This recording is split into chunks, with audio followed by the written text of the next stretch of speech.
What's up, soldiers? Chris here, CaribbeanPot.com. Saturday afternoon, about to do some curry stew chicken wings. Yes, it's an older recipe that I'm just doing over. The first recipe was shared about 6-7 years ago, so it's old, man. Not even high definition. So today's recipe, curry stew chicken wings. If you've seen it already, carry on. You don't have to watch it. Oh, it's a pleasure to have you guys here, man. Vibes it up. I went through the Hamilton Farmers Market and I have a poultry lady there that I deal with. And I came back with 3 pounds of grain-fed, free-range chicken wings here. It's nice and clean and trimmed and everything else.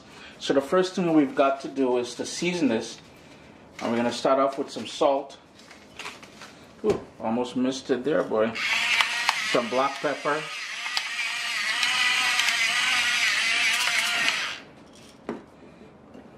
Some Leon Perrins, Worcestershire. Lord, look how I get sponsorship money from Leon Perrins now, boy. An entire Scotch bonnet pepper. I like this a little bit spicy, seeds and everything. You can cut back on that if you don't have Scotch bonnet pepper. You want to use a habanero or jalapeno or any sort of pepper with a bit of a kick to it. You can certainly do that. Caribbean green seasoning. All the ingredients I use here today in the specific quantities will be listed down below. Now remember, I said this is an old recipe I did maybe 6-7 years ago, so you would find it already posted on CaribbeanPot.com, maybe a little bit different. I've got some scallions, 2 scallions, but I'm going to reserve that for later. And I've got some fresh thyme. We're going to use that soon, don't fret. Angostura Bitters, you know, sometimes we have that Angostura Bitters. This one here is probably been sitting in my cupboard for a good 15 years. I only use it sparingly. And it's a great way to use it, like I said, if you have it in your cupboard there. A medium onion, half of a medium onion diced up.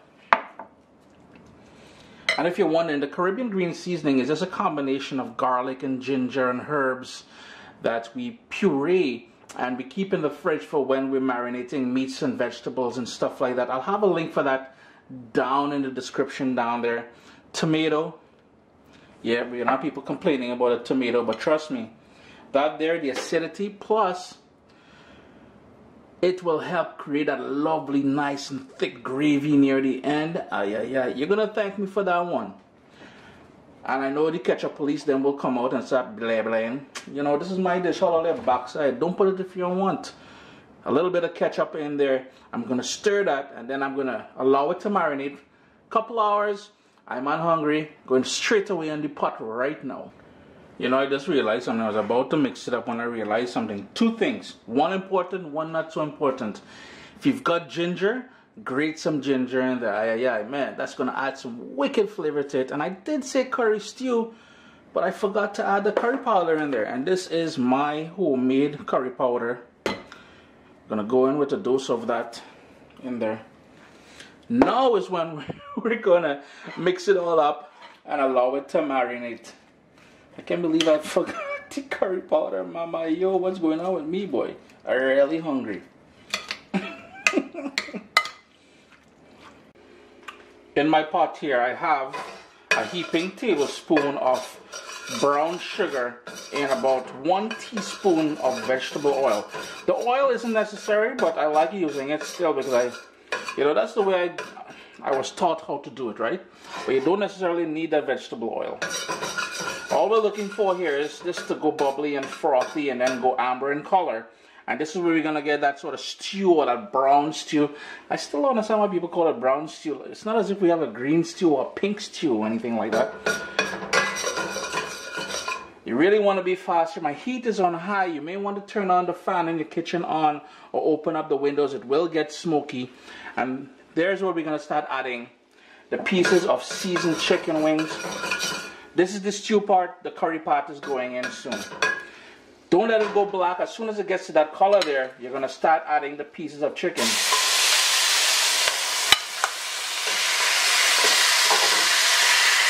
Halfway through adding, give it a good mix.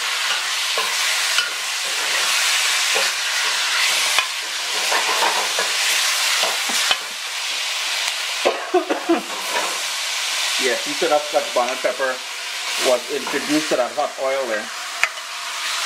Causing problems. In the same bowl here, you'll notice there's still some marinade there. Add about 1.5 cups of water and then swoosh it around.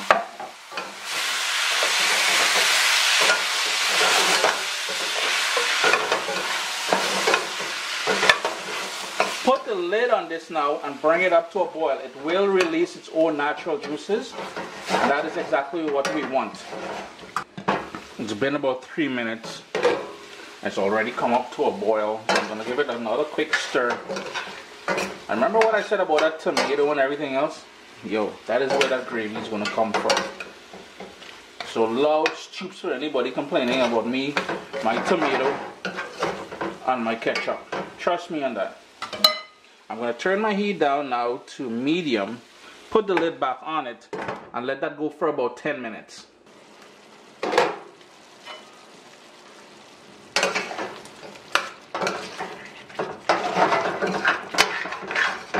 Just going to make sure and stir this really well. And for this next step here, I get a lot of questions from people asking, Chris, why do you burn off all the liquid just to add back more liquid? And that's what we're going to do now. I'm going to crank up my heat back up to high. We want to burn off as much of that liquid as we can. And the reason being, 2 reasons. 1, it's going to add some extra color to the chicken. And 2, it's going to intensify the flavor of the chicken. That curry and the stew is really going to intensify in there. Then the liquid, the final liquid we're going to go in there with is to braise it and make it, you know, nice and tender. So lid off, heat high, keep an eye on it, burn off all that liquid.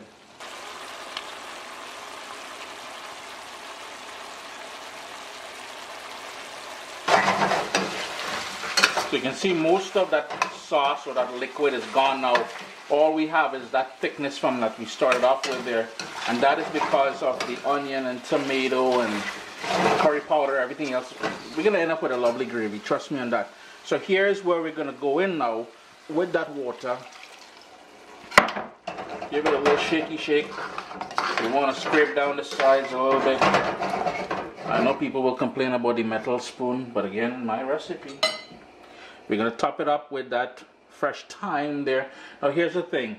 In my green seasoning, there is scallion, there is fresh thyme, there's parsley, shadow benny, all kind of niceness in there, but I like adding that extra fresh bit of herbs when doing this. We're going to bring this up to a boil and then let it go at a rolling boil, because remember, it's just chicken wings. They don't need to cook for that long.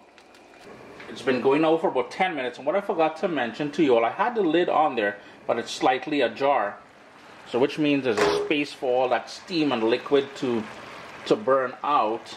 I'm just going to give you a little zoom in there. Gosh, it's looking good. And you can see the gravy is nice and thick now, as I told you it would be. I'm going to give it a quick stir. Chris here, CaribbeanPot.com. Always a pleasure to have you guys here in the kitchen with me. Here is where we're going to go in with that scallion that's all chopped up. I'm going to turn off my stove. I'm not trying to thicken this up too much.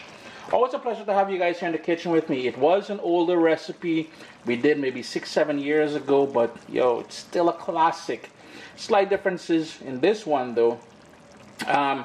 You can have it with roti, with rice, with ground provision, with mashed potato. Me, I like snacking on it as it is there. It will thicken up a bit more as it cools down, if you're wondering. Taste it for salt, adjust it accordingly, and enjoy. My little baby is here. We've got cookbooks, guys. WestIndianFoodCompany.com. Get your copy today.